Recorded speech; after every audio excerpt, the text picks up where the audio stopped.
कर हमारे साथ आज रुंगटा सिक्योरिटीज के सीएफपी हर्षवर्धन रुंगटा मौजूद हैं। मिस्टर रुंगटा नमस्कार, स्वागत है आपका। और क्वेरीज लेने से पहले आज हम बात करेंगे कि जो आमतौर पे जब हम पोर्टफोलियो पर हमारे व्यूअर्स को राय देते हैं तो काफ़ी बार रिडीम करने का सजेशन भी देते हैं और किसी भी पर्टिकुलर स्कीम को स्विच करने की भी सलाह देते हैं। वो स्कीम्स रिकमेंड करते हैं जो बेटर परफॉर्म कर रही होती हैं। लेकिन एग्जैक्टली म्यूचुअल फंड रिडीमिंग या स्विचिंग होती क्या है, कैसे कर सकते हैं, इसके बारे में थोड़ा सा व्यूअर्स को समझाते हैं। तो मिस्टर रुंगटा बताइए, म्यूचुअल फंड्स में स्विच जब हम करते हैं या जब रिडीम करते हैं, दोनों में क्या डिफरेंस है, क्या प्रोसेस है, समझाइए। ओके, सो दीपाली, ये एक प्रोसीजरल इश्यूज है कि भाई आप जब स्विच करते हैं, विच मीन्स आपका इन्वेस्टमेंट एक XYZ म्यूचुअल फंड है, उसकी कोई भी एक स्कीम में है। अब आप स्विच करते हैं मतलब आपको उसी फंड हाउस की वो स्कीम में से आप सेम फंड हाउस की दूसरी स्कीम में अपने पैसे शिफ्ट करना चाहते हैं। कोई भी कारण हो सकता है, आपका STP होगा या आप एक पहली वाली स्कीम से खुश नहीं होंगे या जो भी कारण है। स्विच जब आप करते हैं, आपका पैसा एक म्यूचुअल फंड की स्कीम में से उसी म्यूचुअल फंड की दूसरी स्कीम में पैसा ट्रांसफर हो जाता है और ये पैसा आपके बैंक अकाउंट में आता नहीं है, ये इंटरनली उन दोनों स्कीम्स में ही स्विच हो जाता है, ट्रांसफर हो जाता है between scheme A and scheme B. जब आप रिडीम करते हैं, रिडेम्पशन का मतलब ये है कि आप अपने यूनिट्स बेचे हैं और वो सेल प्रोसीड्स, जब आपने यूनिट्स रिडीम कर ली, वो सारे सेल प्रोसीड्स आपके बैंक में आपको पैसा क्रेडिट आ जाएगा। हालांकि जब आप स्विच करते हैं, उसका भी प्रोसेस अगर स्टेप बाय स्टेप देखें तो यही होता है कि आपने एक स्कीम में जिसमें इन्वेस्ट कर रखा था, वहां से आपने यूनिट्स बेचे हैं और दूसरी स्कीम में आपने यूनिट्स खरीदे हैं। तो प्रोसेस वही है, सिर्फ इतना है कि पैसे आपके बैंक अकाउंट के अंदर नहीं आता है और ये इंटरनली उसी फंड हाउस की दो स्कीम के बीच में ट्रांसफर हो जाता है। तो स्विच और रिडेम्पशन में ये बेसिक एलिमेंट है। अब तीन चार चीजें हैं जो लोगों को ध्यान में रखनी चाहिए जब आप ये ट्रांजैक्शन करते हैं। जैसे मैंने कहा कि आप जब अगर स्विच कर रहे हैं, रिडीम कर रहे हैं, आप अपने पैसे, अपने यूनिट्स बेच रहे हैं, तो इन दोनों सिचुएशंस में आपके ऊपर अगर एग्जिट लोड लगता है, जो स्कीम में आपने इन्वेस्ट कर रखा है वहां पे अगर मिनिमम होल्डिंग पीरियड है और वो आपने पूरा नहीं किया है तो आपको एग्जिट लोड लगेगा। अगर आपका कोई भी टैक्स इंप्लीकेशन है, short term, long term, capital gains या कैपिटल लॉस, जो भी आपका टैक्स इंप्लीकेशन है वो भी आप पे लागू होगा।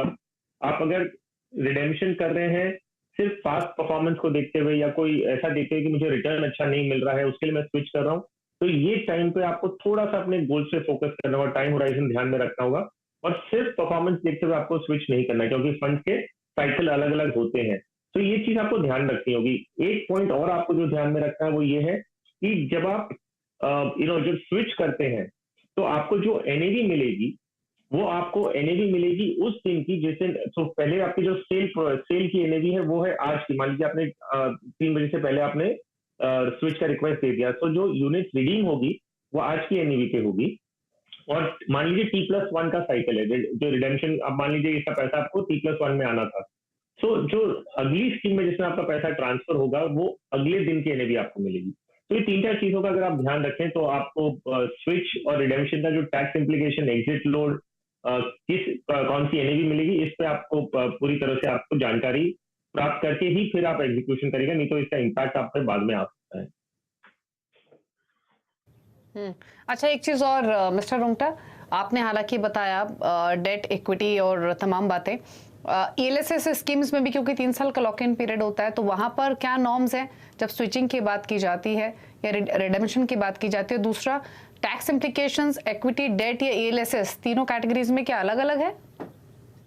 जी हाँ, तो दीपाली, अगर आप ELSS में इन्वेस्टेड हैं तो जब तक लॉक इन पीरियड है, आपका 3 साल का जो लॉक इन है, आप उन यूनिट्स को ना ही स्विच कर सकते हैं ना ही उन्हें रिडीम कर सकते हैं। तो स्विचिंग आपको ELSS में अगर लॉक इन पीरियड खत्म हो गया, उतने ही यूनिट्स पे आप उनका स्विच या रिडेम्पशन कर सकते हैं। जहां तक टैक्सेशन की बात है, जैसे मैंने कहा कि स्विच या रिडेम्पशन दोनों का फर्स्ट लेग यही है कि आपने अपने यूनिट्स बेचे हैं। अगर आप अपने यूनिट्स बेच देते हैं, सेल करते हैं, विच इज रिडेम्पशन, तो उस पर जो भी टैक्स इंप्लीकेशन है वो आना है। तो डेट फंड्स में अभी जो नए नियम है, हम अगर ग्रैंडफादरिंग क्लॉज हटा दें और जो नए नियम है 1 अप्रैल 2023 से जो नियम है वो ये है कि आपका जो भी गेन्स होगा, अगर आपने ऐसी कोई स्कीम में इन्वेस्ट किया जिसमें इक्विटी एलोकेशन 35% से नीचे है, तो पूरा आपका शॉर्ट टर्म कैपिटल गेन्स ही माना जाएगा, उसमें कोई लॉन्ग टर्म कैपिटल गेन्स है नहीं। अगर आपके इन्वेस्टमेंट्स 31 मार्च 2023 के पहले किए हैं तो उस पर आपको ग्रैंडफादरिंग क्लॉज है, विच मीन्स उस पे, उन यूनिट्स पे जो भी गेन्स होगा आपको, वो लॉन्ग टर्म या short term depending on your holding period, और टैक्स उस हिसाब से लगेगा। और ईएलएसएस में जैसे मैंने कहा इट्स एन इक्विटी स्कीम, तो आपका जो भी टैक्सेशन है वो